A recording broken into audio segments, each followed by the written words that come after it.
My name is Nicola Cornu. I'd like to thank Team Voice, Citizens Media for allowing me to address you.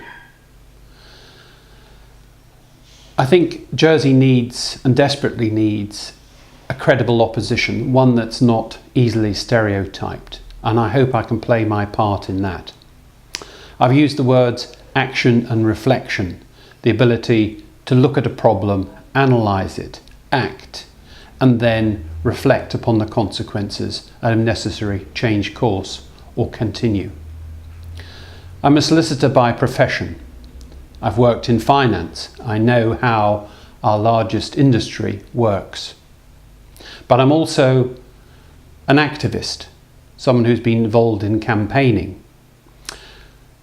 And that was right back in the 90s. For example, when I came back to Jersey, I immediately became in campaigning on women's rights. And women's rights issues have still not been resolved. We don't have anti-discriminatory legislation. Why is that? Because the government really doesn't care about it. I and others established Time for Change. It grew out of a demonstration on the 8th of March 2008 as a protest against child abuse. For me, it was a great moral outrage when I heard the events at Haute La Garenne, and I'm still convinced that untoward things happened there and there's been a massive cover-up by the government. So I'm a campaigner, someone who's prepared to take up difficult issues.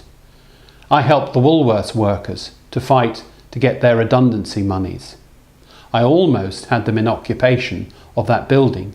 Had they done so, they would have got their money very quickly and in fact, ironically, would have saved the states a lot of money.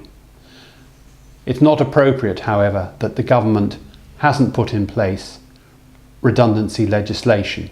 They've put in place anti-trade union legislation, but it shows their priorities, because reality is we've got a government of the rich, for the rich.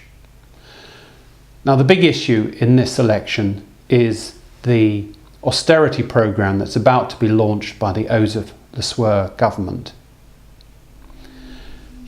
Fundamentally, it's the failure of the 0-10 tax policy that's undermining state revenues and creating large, potentially unmanageable structural deficits. Instead of taxing corporations and the wealthy like the 111Ks, the government's quite happy to sacrifice low and middle income earners. Those austerity cuts are going to mean cuts to benefits, cuts to university fees, cuts to jobs, cuts in many places.